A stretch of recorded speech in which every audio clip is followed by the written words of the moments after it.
네, 안녕하세요. 네, 세월이 정말 빠를 것 같습니다. 벌써 3월 정기 모임이에요.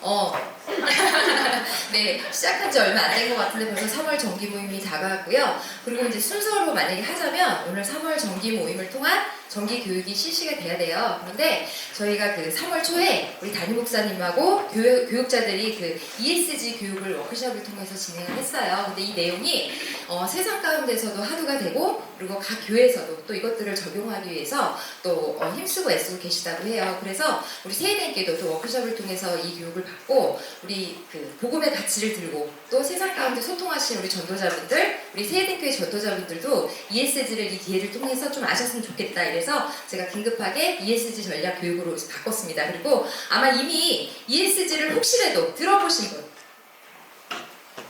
계시네요. 저는 사실은 워크숍을 통해서 알게 됐거든요. 그래서 우리가 알고 가면 너무 좋겠고 실제적으로 ESG를 교회에 지금 적용하고 있는 교회들이 계속 급증하고 있습니다. 이 강의가 끝나고 나시면 저거 세 가지는 저희가 이제 알고 가는 거죠. 네, ESG가 무엇인지, 그리고 우리가 왜 교회인데 전도자인데 ESG를 알아야 되는지, 그리고 세 번째, 그러면 ESG는 실제적으로 우리가 어떻게 전도에 적용해 볼 건지, 이 세 가지는 알고 가실 겁니다. ESG를 알려면 이 ESG라는 용어가 발달된 곳이 바로 기업이에요. 기업에서 그 ESG에 대한 그 용어가 유럽과 미국 쪽에서 2005년부터 이제 발달이 되기 시작했어요. 그렇다면 기업이 무엇인지 우리가 사전적인 의미로 한번 짚고 갈게요. 기업은 재화 용역을 생산하는데 무엇을 위해서? 영리를 목적으로 위해서 재화 용역을 생산을 합니다. 이런 기업의 다음, 이런 기업이 계속 그 기업성을 유지하기 위해서는 투자자들, 단순히 우리의 자본금만을 가지고 기업이 유지될 수 있는 것이 아니라 계속적으로 투자자들한테 투자가 원활하게 이루어져야 돼요. 그러면 이 투자자들은 무엇을 보고 기업에 투자를 하냐는 거죠. 예전에, 과거에 ESG가 나오기 직전까지는 재무적인 요소를 보고 기업들의 투자자들의 투자가 이루어졌다는 거예요.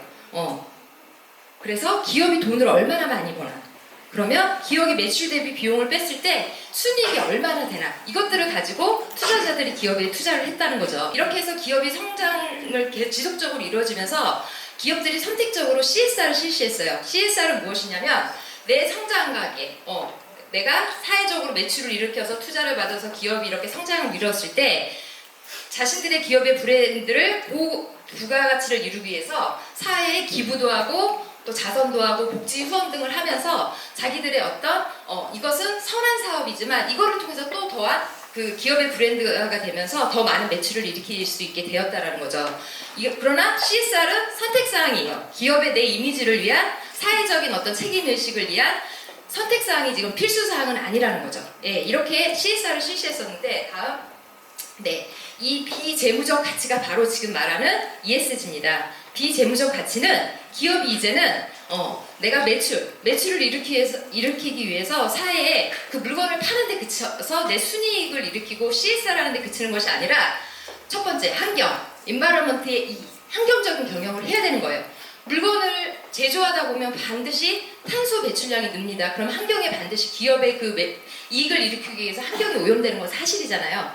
그게 적게는 지역 주민들에게, 어떤 그 제조 공장이 있는 지역 주민들에게 피해를 일으킬 수도 있고, 그리고 국가적으로도 또 지구 전체에 분명히 환경의 오염을 일으키게 됩니다. 이런 거에 대한 책임 경영을 기업이 해야 되는 거예요. 그거에 이 친환경 경영 기업이 하고 있느냐, 이 사회적 책임 경영, 소셜, 이런 매출을 일으키는데 단순히 소비자가 원하는 물건을 만들어서 판매하는 데 그치는 것이 아니라 이 물건을 판매한 거에 대한 소비자들이 적극적으로 피드백을 한다는 거죠. 저희 프로슈머 들어보셨죠? 기업의 물건을 사는 소비자들이 단순히 물건을 구매하는 데 그치는 것이 아니라 적극적으로 그 물건에 대한 피드백을 기업에 적극적으로 제시하면서 그 판매율을 높이는, 그리고 기업의 제품들의 그 가치를 높이는 일에 소비자들이 적극 참여하고 있습니다. 이런 것들이 원활해야 된다는 거죠. 그래서 S, 그리고 의사결정 지배구조라고 해서 도덕적, 윤리적, 투명한 의사결정 구조예요. 그 기업이 벌어들이는 그 수익들이 제대로 그 투자자들에게 분배가 되기 위해서는 의사결정 구조가 투명해야 된다는 거죠. 예, 혹시라도 중간에 다른 것 때문에 요새 문제가 되는 거 많잖아요. 주가 조작이라든지 그런 부분에 있어서 경영을 ESG로 기업이 잘했을 때 그것들이 아까 말씀드린 재무적 요소 경영에 방해를 미치지 않는다는 거예요.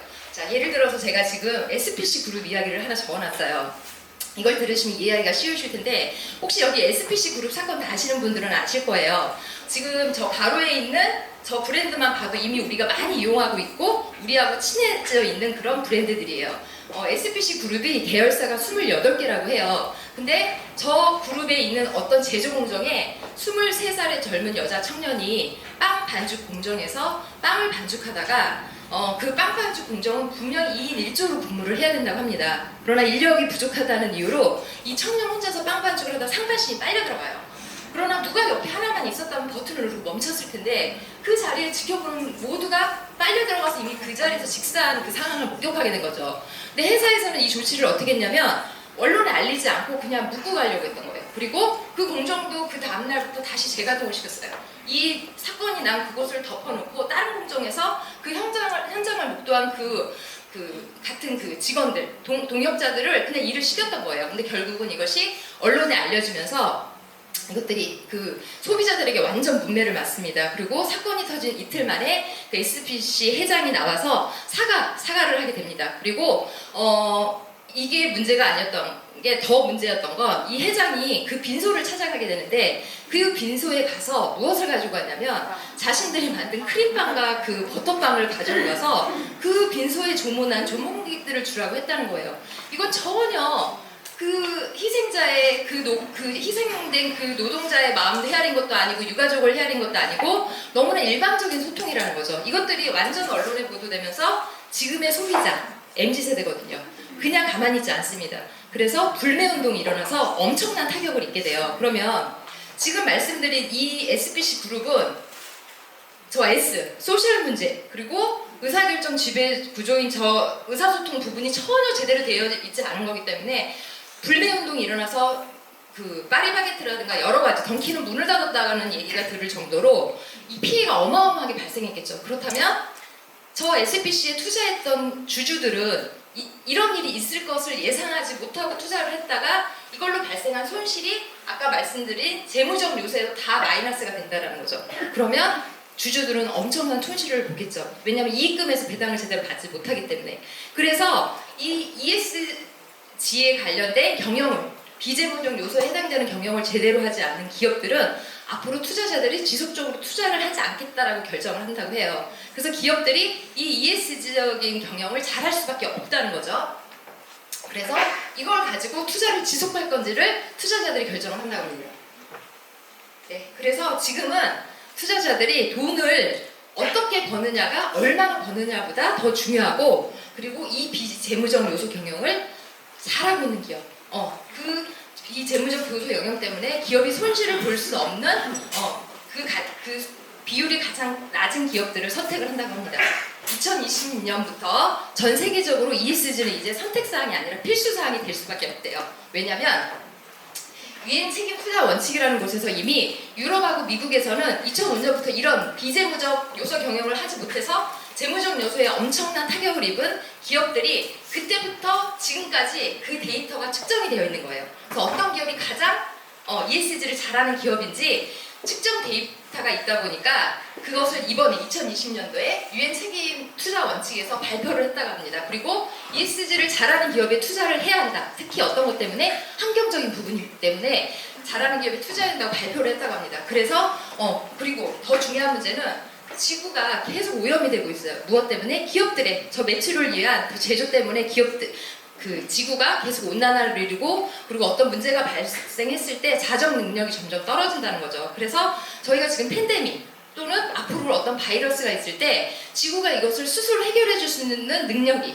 현격히 떨어져서 그것들이 더 시간이 많이 걸린다는 거죠. 그래서 앞으로 유엔 투자 책임 원칙에서도 발표를 했고 저 ESG 경영은 어떤 선택사항이 아니라 모든 기업에서 필수사항이 될 수밖에 없다는 거죠. 그래, 여기에 이제 저희가 왜 ESG를 알아야 되는지 이야기가 나옵니다. 지금 특히 우리 그 대한민국의 MZ세대 다 아시죠? MZ세대는 1980년대 초부터 2000년대 초년생 그리고 1990년대 중반부터 2000년대 초년생이 바로 MZ세대예요. 이 MZ세대를 미닝아웃이라고 하는데요.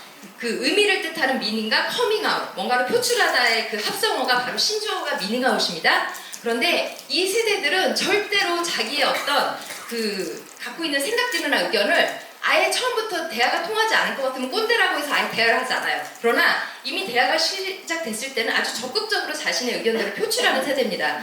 근데 지금 그 기업들이 상대해야 되는 지금 아까 말씀드린 대로 SPC의 사건이라든가 이런 데 적극적으로 자기 의견을 표출을 해서 돈줄 내다 불매운동의 선두주자가 바로 이 MZ세대인 거예요.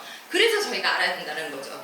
그리고 이 MZ세대들은 좀 전에 말씀드린 것처럼 자신들이 소비하는 그 소비의 그 가치에 신념을 부여하고 자기들이 소비하는 만큼의 어떤 의지를 그 제품에 표현하는 세대이기 때문에 기업에서는 이 MZ세대를 무시할 수가 없는 거죠. 근데 이 MZ세대가 2020년부터 ESG에 적극적으로 관심을 갖기 시작했다고 합니다.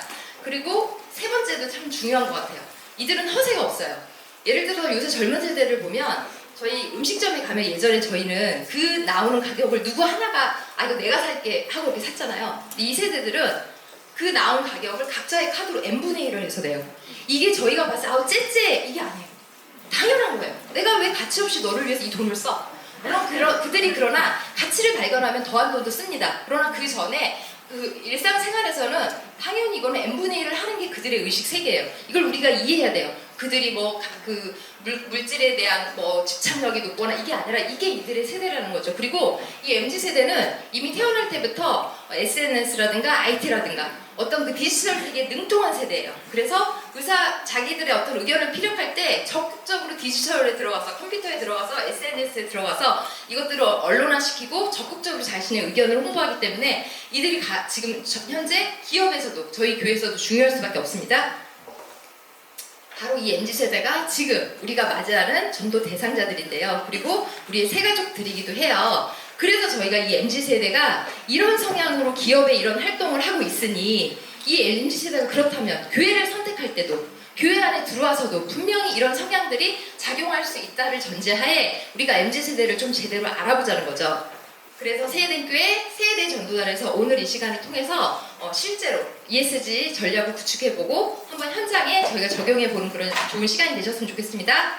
먼저 아까 말씀드린 세상 가운데 저 환경적인 부분은 이미 우리 하나님께서 창세기 1장 28절에 보면 생육하고 번성하고 땅에 충만하고 그리고 정복하고 다스리라고 말씀해 주셨어요.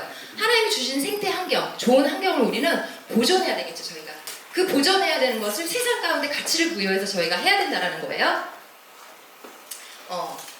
지금 이미 ESG 교육을 각 교구에서 받고 오셔가지고 실제적으로 우리 목사님들이나 전도사님이 실시하고 계신 교구가 계시더라고요. 그래서 그 가치를 부여하는데 저희가 할 수 있는 것들이 무엇일까? 그리고 그 전에 먼저 앞서서 우리 세해den교회는 복음의 본질을 붙잡고 가는 세해된 전도자들이잖아요. 그래서 이미 영혼의 사막화를 녹색화하고 있는 분들이세요. 근데 영혼의 사막화가 아니라 우리가 머물고 있는 우리 전도자들이 머물고 있는 지역에서 그 지역을 깨끗하게 하는데 환경을 깨끗하게 하는데 하나님의 창조질서로 가치를 부여하자는 거죠. 그거에 우리가 할 수 있는 첫 번째가 바로 줍깅이에요. 줍깅. 그리고 줍깅을 할 때 저는 저거를 제가 생각을 했는데 이 목사님께서 그걸 하고 계시더라고요. 한쪽에는 이미지 전도를 하시고요. 그리고 저기에는 뭐 차 같은 거를 준비해서 그 지역 주민들하고 좀 나눠보셔도 좋아요. 섬기면서. 그리고 한쪽에서는 저렇게 띠를 반드시 두르셨으면 좋겠어요.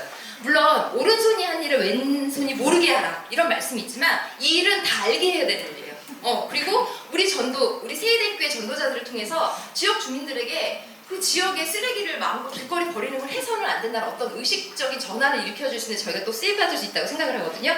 그래서 띠를 두르시고 또 집게 기왕 만약에 준비가 되셨다면 그대로 진행하시면 좋지만 친환경으로 저렇게 색깔별로 나온 곳들이 있어요. 기왕이면 교구 식구들이 다 복장을 갖추고 띠를 두르고 저렇게 좀 통일성을 가지고 하시면 더 그 청소하시는 모습이 청명감을 주고 많은 사람들에게 도전이 되고 이미지가 부각이 될 것 같아요. 그래서 이렇게 해보시면 좋고 그리고 또 하나 저희가 작년에 그 전도를 적극적으로 엔데믹 가운데 재개하기 위해서 전 교구적으로 이미지 전도를 실시를 했는데요.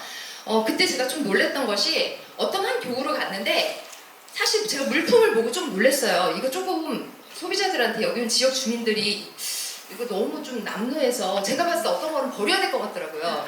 근데 그런 것들이 막 가격이 막 100원에 붙여져서 있어서 좀 오히려 이런 것 때문에 욕을 먹지 않을까 사실 걱정을 했어요. 현장에 나가서. 근데 놀랍게도 그때 굉장히 젊은 MZ세대가 정말 폭발적으로 그 요구에 왔거든요. 근데 다 감사하다고 사과하고 다시 이런 것들을 재개해달라고 했다는 거예요. 그거를 제가 이번에 MZ세대에 대해서 저도 좀 공부를 하면서 이들은 허세 없는 실용주의자이기 때문에 내가 이것이 필요할 때 그냥 더 저렴하게 이것을 사서 내가 쓸 수 있으면 씻으면 또 깨끗하잖아요. 이미 이들은 어떤 허세로 꼭 새 거여야 된다는 이런 의식이 없기 때문에 이들한테는 그것들이 굉장히 좋은 만남과 좋은 장소였던 거예요. 그래서 앞으로도 이런 벼룩시장을 내 지역을 섬기는 마음으로 이런 아나바다 나눔시장을 좀 해주셨으면 좋겠고요. 각 가정에 보면 1년 이상 손 대지 않은 물건도 분명히 있어요. 저도 있거든요. 제가 지원해드릴 수도 있어요. 그래서 그런 것들을 좀 가지고 나와서 이런 장터를 만드시는데 왜 이게 환경적인 부분이냐? 탄소 배출량 줄이잖아요. 재활용품 사용으로 저희가 새 것만 사는 것이 아니라 있는 것들을 그만을 쓰면서 탄소 배출을 줄이는데 저희가 쓰임받을 수 있잖아요. 그래서 그렇게 또 지역 주민을 활용해 보셨으면 좋겠고요. 그 다음 당근마켓을 위한 이웃사랑. 그 MZ세대 미닝아웃을 완전 저격한 것이 당근마켓이라고 해요. 그 21년 기준으로 1억 2천만 건의 거래가 이루어졌고 여기서 더 좋은 점은 무료 나눔이 굉장히 많았다고 해요. 그래서 MZ세대들이 정말 당근마켓이야말로 ESG를 가장 잘하는 경영하는 기업이다. 이렇게 그들이 의사표명을 했다고 합니다. 그리고 우선순위를 두었다고 해요. 그래서 당근마켓을 통해서 예전에 청년부에서 그 무료 물건을 본인의 가정으로 오게 하고 그리고 그 물건을 구매한 사람들에게 어떤 주보라든가 그 어떤 물품을 전달하면서 전도를 했다는 제가 그런 이야기를 들었거든요. 그래서 저희도 이번에 전도단에서도 이런 걸 시작을 해보려고 하는데 각 교구에서도 내가 그 가정에 찾아가는 건 너무 어렵지만 그 사람이 이 물건이 필요해서 우리의 가정에 오게 하는 일은 하실 수 있는 일이잖아요. 그래서 플레이스에 들어가셔서 당근마켓 어플을 까시고 가입하시면 사용하시기 아주 용이하고 편하고 그리고 수시로 정보를 띄워주거든요. 당근 이러면서. 그래서 적극적으로 좀 이렇게 활용해 보셨으면 좋겠어요. 그리고 다음. 그래서 지금 말씀드린 환경적인 하나님의 창조 질서를 지키는 일하는 가치를 부여하는 이것은 저희가 이제 그 전도자들 분들이 각 지역에서 전도에만 목적을 포커스를 거시고서 이 분위기를 만들어서 전도해야지 보다는 이미지를 브랜드하고 우리 교회의 생명력을 전달하는 방법으로 활용해 보셨으면 좋겠습니다. 그리고 사회적인 책임 경영 S. 이것은 이미 우리들은 하나님의 소명을 받은 사명자들이에요. 그래서 그 사명자들은 사역이라는 것을 통해서 저희가 열매가 나타날 수밖에 없는데요. 저희는 전도사역이 나타나야 되기 때문에 지역 주민, 우리가 머무르는 곳에서, 우리가 맡고 있는 지역에서 전도를 하잖아요. 그래서 지역 주민들과 원활한 소통이 이루어져야만 하고 이루어질 수밖에 없습니다. 그래서 이 소통을 통해서 우리 전도자들을 통해서 복음에 납할 수 있는 우리 전도자를 통해서 하나님 사랑, 이웃 사랑하는 우리 교회는 그런 교회라는 그런 나팔을 불어주셨으면 좋겠어요. 그래서 6.25 참전용사를 저희가 진행을 하죠. 근데 우리 교회 6.25 참전용사 16년 동안 진행해요. 이걸로 끝나는 것이 아니라 지역에 가서 전도하시면 아직도 6.25 참전용사의 혜택을 세대께서 못 누리신 분들이 이 교회 주변에도 많으시다는 거죠. 그 대상자들을 저희가 만나고 있거든요. 그럼 그분들 만났을 때 각 지역에서 6.25 행사가 앞두고 어차피 저희가 모시고 섬기는 거잖아요. 그래서 6.25 참전 용사를 진행하는데 왜? 우리 교회는 나라를 사랑하기 때문에 애국하는 교회이기 때문에 6.25 참전 용사를 진행한다는 거죠. 이런 것들을 우리가 인식을 하고 있고 기억하고 있고 전도 현장에서 정말 선한 이미지로 나팔을 불어주셔야 돼요. 이런 것들이 분명히 지역 주민들한테 우리 교회 목사님 지난번 말씀하신 티핑 포인트 교회 주변에 인근에 10% 20%의 지역 주민들에게 얼마나 선한 영향력을 일으킬 수 있고 그들의 영향을 강화할 수 있느냐가 티핑 포인트거든요. 그런데 우리 복음 전도자들 때문에 그 부분이 자연스럽게 전도하면서 전달이 된다는 거죠. 다음. 그리고 지역 상권을 사랑하는 교회. 이미 다들 아시지만 그 코로나가 때 너무 어려울 때 소상공인들 월세도 못 내고 문 닫고 이럴 때 우리 목사님 그거 너무 가슴 아프셔서 우리 세대교회가 전 성도를 중심으로 해서 선화소통 상품권을 발행을 했어요. 이것도 지난 일이니까 아닌 게 아니라 얼마나 지역 주민을 사랑하고 지역 상가를 사랑하시는 가셔서 이런 상황이 되실 때 이야기를 끄집어내시고 전달해 주셔야 돼요. 그리고 선화소통 상품권 같은 경우에는 저희 교회 행사가 아직도 있으면 이거는 지금도 지속적으로 저희 교회에서 하고 있는 사역들이에요. 그래서 그런 거. 그리고 지금 잠깐 주춤되어 있는데 전도단이 이번 주 목요일부터 적극적으로 한 주에 한 개씩 각 교구별로 우선순위로 저희가 그 요청 들어온 순으로 시작을 하려고 합니다. 뭐냐면 이미 팬데믹 가운데 저희가 전도할 수 있는 결국 선한소통 상품권 때문에 그분들이 감동을 받고 교회로 와서 그분들에게 더 도움이 되면 어떨까 해서 지역사회 영상을 찍어서 올렸어요. 근데 그때 굉장히 활성화가 됐었는데 지금 현장에서 이제 전도하시다 보니까 관계전도, 가정전도 하시다 보니까 약간 주춤한데 이 상가들을 조금 관심을 가져주시고 영상을 찍어서 저희 시드 계정에 올려주시면 그게 바로 홈페이지에서 다 보실 수가 있어요. 그래서 먼저 교구에서 저희 전도단에서 간식하는 상가들도 진행이 되지만 교구에서 16대 9 핸드폰 동영상으로 찍어서 올리시면 되거든요. 어떤 분들이 퀄리티가 좀 떨어지지 않을까? 절대 떨어지지 않아요. 그래서 찍어서 그 시드 계정 탑재하는 게 모르시면 저희 배현진 간사님한테 연락 주시면 다 알려주시거든요. 그렇게 해서 올려서 교구에서 먼저 관심을 갖고 그리고 교구적으로 그 상가를 좀 이용을 해주시고 그 다음에 전도단에 토스를 해주세요. 그럼 전도단에서도 그 유튜브 영상 때문에 그 상가에 관심을 갖고 왔다 그러면서 또 다른 그 세가족과 또는 우리 대상자들을 섬겨서 그분들이 교회 내에 잘 정착할 수 있도록 상가는 뭐를 많이 팔아줘야 오고 그리고 와서 관리하는데 너무 힘들어. 이거는 옛날 이야기입니다. 지금은 절대 팬데믹 이후에 저 선한소통 상품권부터 우리 세계대교회가 우리 전도자들이 업그레이드가 되어 있기 때문에 절대 물건을 팔아줘서 상가를 모시고 오는 경우가 없고요. 그리고 관리하는 데 있어서 그분들도 MZ세대예요. MZ세대들이 뭐를 많이 팔아줘서 오는 세대가 아니에요. 내가 그 교회를 가야 되는 가치를 발견해야 오는 세대가 MZ세대입니다. 예, 그래서 그거 기억하시고 지역상가를 사랑하는 마음으로 홍보 영상 적극적으로 교구해서 뭐 한 달에 하나씩이라도 그리고 어떤 부분은 전도단 도움이 필요하시면 얘기하셔야 저희가 출동하겠습니다. 네. 그리고 저희가 이미 익히 코로나 전에서 팬데믹 전에도 했었던 것이지만 지역 주민과 문화를 공유하는 교회라는 거 꼭 기억하고 계셨다가 교회가 예배만 드리는 곳이 아니라 이렇게 문화도 같이 지역 주민들과 공유하고 그들의 어떤 문화적인 욕구도 채워주는 곳이라는 것을 좀 전달하실 수 있었으면 좋겠어요.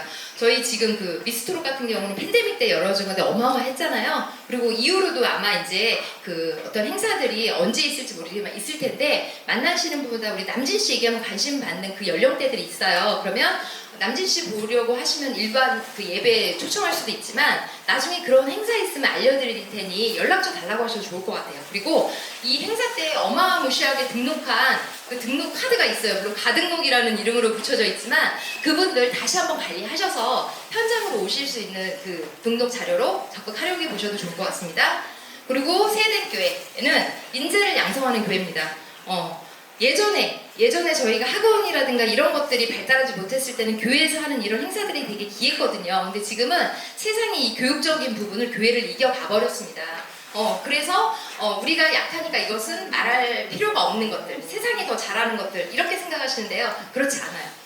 이 교회에서 열려지는 이런 것들이 필요한 가정이 있습니다. 그래서 특히 당연히 우리 글로벌 예배라든지 어떤 우리 일반 예배를 통해서 뭐 영어 예배 여러 가지 예배를 통해서도 또 창의 드림 예배 이런 걸 통해서도 인재 양성이 되지만 지금 여기 나타난 그 예술성을 가진 특히 저 프라미스 청소년 오케스트라는 단원으로도 보니까 굉장히 치열하더라고요. 그게 그렇게 쉽게 뽑히시는 게 아니고 일단 들어오면 정말 성숙과 성장을 이뤄가면서 실력이 어마무시하게 좋아지더라고요. 보니까 주변에 우리 새가족들이 와서 저 프라미스 오케스트라 때문에 왔는데 그 자녀들의 어떤 그 레벨을 보니까 점점 업그레이드 되더라고요. 그래서 적극 홍보해 주시면 너무 좋을 것 같아요. 그리고 천사소리 합창단도 단순히 소리 합창단으로 교회에서만 찬양하는 것이 아니라 정말 일주를 하면서 찬양을 하고 있잖아요. 그래서 이런데 재능을 보이거나 좀 아이 어떤 정서적인 것 때문에 이렇게 유도해도 되시는 분들은 만나는 분들한테 우리 교회는 인재를 양성하는 교회, 우리 교회에 오기만 해도 이런 거에 동참할 수 있는 교회라는 거를 좀 선포해 주셨으면 좋겠어요. 그리고 저희 교회는 어른을 공경하고 가정을 세우는 교회입니다. 그래서 4월부터 실버스쿨이 지금 정상적으로 열려진다는 얘기를 들었어요. 그건 조금 더 자세히 확인해서 정보가 있으면 제가 또 공유해 드릴 거고요. 그래서 실버스쿨도 지역 주민, 우리 인근에 필요하신 분들이 있어요. 그래서 실버스쿨도 적극 많이 활용하셨으면 좋겠고, 그리고 어떤 그 문제가 있을 때 물론 세상에 가서 우리가 이 아이의 어떤 그런 상황을 측정할 수도 있지만 일단 어떤 부분은 영적인 부분 문제 같은 경우는 그 부모님이 교회에 와서 예수를 믿고 정말 건강한 생명력 있는 예배를 드리면 자연적으로 해결되는 것들이 있거든요. 그리고 교회 내에 상담소라든지 가정사역원이 있으니 이걸 좀 적극 활용하시고요. 특히 가정사역원은 보니까 한 번씩 자녀들을 위한 부모 교육을 해주시더라고요. 이럴 때 새가족들 오셔서 부모 교육 받으시면 너무 좋잖아요. 그래서 저희 교회 안에 있는 여러 콘텐츠들을 그냥 스킵해서 지나가지 마시고 제대로 아시고 제대로 복음의 현장에 전달을 해주셔야 되는 게 맞는 게 지금의 MZ세대들이 그런 것들을 필요로 합니다. 그래서 그런 것들을 오늘 이 시간 조금 더 한번 인지하시고 그것들을 전도자로서 이런 것들을 내 안에 좀 축적해 주셨으면 좋겠어요. 그리고 저희 항상 하는 것들이잖아요. 이번에 이제 부활절 이미지 전도 현수막 나간다고 말씀드렸죠. 그래서 시즌별 이미지 전도 할 때 전도만 하지 마시고 저 이미지 전도대에 그 지역 주민들을 섬길 수 있는 것들을 같이 공유하셔가지고 그분들에게 좀 나눔을 많이 해주셨으면 좋겠어요.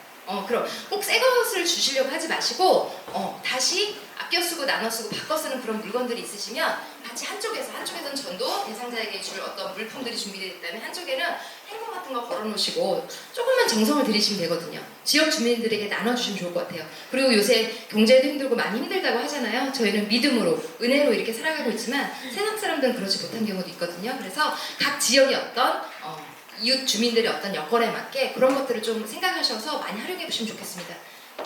네, 그리고 제일 우리 교회 하이라이트, 팬데믹 가운데 정말 우리 교회를 브랜드화 시켜준 메디컬 처치인데요. 정말 메디컬 처치는 이웃의 건강을 책임지는 교회였죠. 네, 그 팬데믹 가운데도 저희 교회는 이 메디컬 처치 때문에 굉장히 브랜드가 높아졌고 많은 그 영혼들이 안심하고 저희 교회로 올 수 있었어요. 그때 1000명이 넘는 등록자는 첫 해가 1040명, 그 다음이 1560몇 명 정도였는데 이 영혼은 지금의 영혼은 소중하죠. 그러나 그 위급상의 교회에 그들이 왔다는 건 저희 교회에 생명력이 넘쳤기 때문이에요. 이건 정말 하나님이 해주신 거거든요. 거기에 메디컬 처치, 우리 목사님이 창의적인 발상으로 이루어진 메디컬 처치가 적극적으로 쓰임받았던 겁니다. 그리고 실제적으로 주일날, 저 지난 주일에도 그런 것들이 있었어요. 체했는데 메디컬 처치 가면 돼. 얘기해주면 되거든요. 문제가 발생해서 메디컬 처치 가면 돼. 내가 다 해주세요. 정말 전문적으로 다 해주시거든요. 그래서 적극적으로 메디컬 처치를 좀 활용해 주시면 좋겠습니다. 네, 그래서 사회적 책임 경영 S, 저희는 소명을 받은 사명자들로서 이것을 사역으로 나타내서 지역 주민들과 원활한 소통을 이루고 있는데요. ESG를 통한 그 실제 적용은 이미지에 그쳐서는 안 돼요. 적극적으로 전도를 하시면서 저희가 잘 활용하시고 이 부분도 지역의 특색에 맞게 전략을 짜셨으면 좋겠습니다. 그리고 의사결정 지배구조 거버넌스인데요. 네, 저는 이게 참 중요한 것 같아요. 세상에서 소통을 할 때도, 그리고 교회 안에서도 같은 동역자들끼리도 또 교구와 또 우리 전도단 간에도 정말 이 투명한 의사소통 그리고 진정성 있는 의사소통이면 안 될 것이 없는 것 같아요. 그래서 네, 아까 말씀드린 저희 세해den교회는 이미 세해den교회는 복음의 생명력을 가지고 그것을 본질로 잡고 이미 세상 가운데 복음을 전하는 세해den교회 전도자들입니다. 이것이 어디서 나오냐? 이미 우리 예배 가운데 우리 목사님의 그 은혜를 통해서 생명력이 넘치는 전도자들로 저희는 이미 양육되어져 가고 그 은혜를 가지고 세상에 가서 복음적 가치를 들고 방출을 합니다. 그런데 우리 교회는 제가 이거를 1강 때 말씀드렸던 것처럼 이미 전도하는 교회로 영적인 거에서부터 육적인 거 모든 자원이 쌓여있는 전도의 불러오신 교회라고 제가 말씀드렸어요. 전도를 하냐 안 하냐에 따라서 이 가치를 모르는 것이지 전도를 하겠다고 작정을 하면 우리 교회는 전도에 대해서 없는 것이 없는 영적인 시스템부터 육적인 시스템에 이르기까지 없는 것이 없는 교회입니다. 그래서 그러나 전도자가 이것들을 얼마나 생명을 가지고 세상 가운데 이것들을 선포하냐에 따라서 그것들이 활용이 되어지고 못 되어지거든요. 그래서 이 말씀드린 다양한 블루오션 그 전도 자료를 가지고 세상 가운데 그 만나는 대상자의 1대1의 맞춤에 맞게 그들이 원하는 거에 맞게 왜 생명력이 있으니까 그들의 마음을 저희가 활짝 열 수 있잖아요. 열려진 그 마음에 저희가 그들에게 그 진정성 있는 소통을 통해서 그들의 니즈를 파악할 수 있잖아요. 그들이 무엇을 원하는지 알 수 있어요. 그 파악된 니즈를 가지고 저희의 블루오션 자원을 1대1로 맞춤으로 마음껏 활용하셨으면 좋겠습니다. 네. 지금의 등록한 그리고 나서 그렇게 등록한 제가 지금 말씀드리는 등록한 성도들 마음의 문을 활짝 열고 니즈를 파악한다. 이 대상자는 지금 MZ세대를 말씀드리는 거예요. 이 MZ세대를 우리가 생명력 있게 교회에 인도하고 정착한다 그러면 나머지 연령대들은 그냥 돼요. 될 수밖에 없어요. 왜냐면 저희가 MZ세대인데 MZ세대를 다루는 거라면 이거는 같은 성향이기 때문에 편할 텐데 저희는 MZ세대가 아니잖아요. 저희는 MZ세대가 아닌데 이 MZ세대를 제대로 알아서 아는 거에 그치는 것이 아니라 이들을 이해하고 품고 가야 되는 거잖아요. 그들이 그럴 수 있다는 게 이상한 게 아니고 그들이 그렇게 태어났기 때문에 그렇게 살아가야 그런 성향을 갖고 있는 게 당연한 거라고 우리가 같이 동질감을 가져야 되는 거거든요. 그래야 그들이 우리에게 마음을 열어줘요. 그래서 그런 등록한 MZ세대 세가족이 잘 정착할 수 있도록 등록신방까지 연결을 하는데 등록신방까지 각 교구에서는 어떠신지 모르겠어요. 제가 이제 저희 전도단에서 운영하는 거 그리고 교회로 오는 그 대상자들 MZ세대들이 있는데 이분들을 등록신방까지 연결하는데 굉장히 시간이 많이 걸립니다. 그리고 절대 서두르면 안 돼요. 특히 엔데믹 가운데 가장 큰 선물은 온라인 예배가 지금 다 송출이 되잖아요. 그걸 보고 저희 그 전도단 홈피에 교회 관심을 가지세요. 저 MZ세대들, 정말 젊은 세대들이 힘들었는데 우연히 보게 된 그 설교에 은혜란 말은 못 써요. 뭐가 좋았대요. 그러니 나한테 관심을 가져주세요. 연락처까지 남겨요. 전화해달라고. 그런 자료가 되게 많아요. 근데 전화를 막상 하면 갑자기 띠띠띠 자기가 했잖아요. 근데 마치 우리가 자기를 귀찮게 하는 사람? 그리고 어떤 분들은 조금 더 온라인 예배를 드리다가 올게요. 뭐 이렇게 쉽게 그렇게 그러니까 그 접속까지는 어떻게 했는지 모르는데 그 다음 사항이 이루어지는데 시간이 굉장히 많이 걸려요. 그래서 저희 담당 간사님들이 있는데 그분들이 정말 빠르면 한 달 그분들을 만나서 계속 관리하죠. 당연히 이런 월척이 어딨어요. 반응이 안 좋아도 이미 본인들이 연락처를 남긴 분들이니까 우리가 해킹한 게 아니잖아요. 그러니까 지속적으로 어떤 관심을 갖는 컨텐츠를 보내면서 이분들하고 소통을 하는데 짧으면 한 달, 늦을 때는 3개월 이상? 그리고 어떤 분들은 지금 점점점으로 뒤로 가 있는데 놓지는 않고 있어요. 저희들은 대상자들이기 때문에. 그리고 또 교회로 찾아오시는 분들이 있어요. 스스로 자진해서. 그래서 예배를 드렸는데 발견됐어요. 우리 간사님들한테. 그랬는데 방문카드는 저희가 어떻게든 받아요. 방문카드는 어떻게 해서든 받고 받을 수밖에 없는 상황을 만들어서 받아요. 그리고 가셨어요. 그러다 소통을 통해서 한 번 더 예배에 와볼게요. 이렇게 해서 한 달, 두 달, 세 달 기다려달라는 거예요. 그러나 애초부터 만약에 이들이 아니었다면 안 왔을 거예요. 근데 뭔가가 있어. 예배를 통해서 뭔가가 있는데 그 시간을 전도자들이 내가 은혜 받은 속도, 평균적인 어떤 내가 등록한 성도들의 속도로 이들을 끌고 가면 안 된다는 거죠. 그들이 표출을 했다면 그 소통을 원하니 그들이 원하는 속도로 그걸 맞춰주면서 그러나 섬김이 있어야 돼요. 그들이 원하는 섬김. 우리가 원하는 섬김이 아니라 그들이 원하는 섬김을 지속적으로 해주시면서 가셔야 된다는 거죠. 그러면 전도자가 어떻게 이들을 이렇게 해줄 수 있냐는 거죠. 우리 세대교회 전도자분들 이미 아시잖아요. 예배 가운데 우리 목사님들께서 받은 은혜, 하나님이 주시는 그 소명감, 그 사명을 감당하게 해줄 수 있는 그 특별한 소명감, 그리고 저희 기도하잖아요. 그래서 이들을 그 생명력으로 잘 리더할 수 있는 은혜가 있는 거죠. 그래서 그 어느 때보다도 저희가 필요한 것은 예배 가운데 하나님한테 부름받은 소명감 가운데 은혜 받지 않고는 저희가 이런 것들을 지속적으로 계속 선순환할 수 없다라는 거죠. 그래서 제가 이런 막 홈피에 대상자가 막 스스로 올라오고 막 만났다고 하면 금방 등록이 될 거라고 생각을 했는데 그런 리스트는 너무 많아요. 근데 시간이 조금 걸린다는 거죠. 그러나 포기하지 않고 끝까지 관리하면 반드시 등록이 이루어지고 그런 분들은 일단 등록신방까지 이루어지면 정착이 됩니다. 그러나 정착이 되었다고 해서 거기서 안주하시면 안 되고요. 그 다음 상황에도 우리 전도자분들이 꾸준히 교구에 우리 전도사님이나 교육자들과 관리하는 분들과 소통을 하셔서 그분에게 파악된 것들을 계속 지속적으로 같이 잘 관리해 주셔야 돼요. 그래서 제가 이 MZ세대를 관리하면서 무엇을 느꼈냐면 목사님이 교회 4.0 세대 얘기하셨잖아요. 생명이 자본이 되고 교회의 임재와 운행하심이 교회의 동력이 되어서 적극적으로 하나님 운행해 주셔야 된다. 그럴 때 그런 교회 4.0 교회는 아무리 시대와 환경 상황이 어려울지라도 같은 시대 같은 상황 속에서도 그런 교회는 부흥과 발전을 할 수밖에 없다고 하셨거든요. 제가 그걸 느껴요. 우리 한 사람 한 사람이 그 교회 4.0에 살고 있는 우리들이 그 4.0의 전도자들이 되어야 된다는 거죠. 내가 갖고 있는 생명력은 한계가 있습니다. 하나님 위로부터 부어받은 하나님의 디바인 네토스가 있어야 되고요. 예배 가운데 받은 내 소명에 맞는 그 은혜가 있어야 되고요.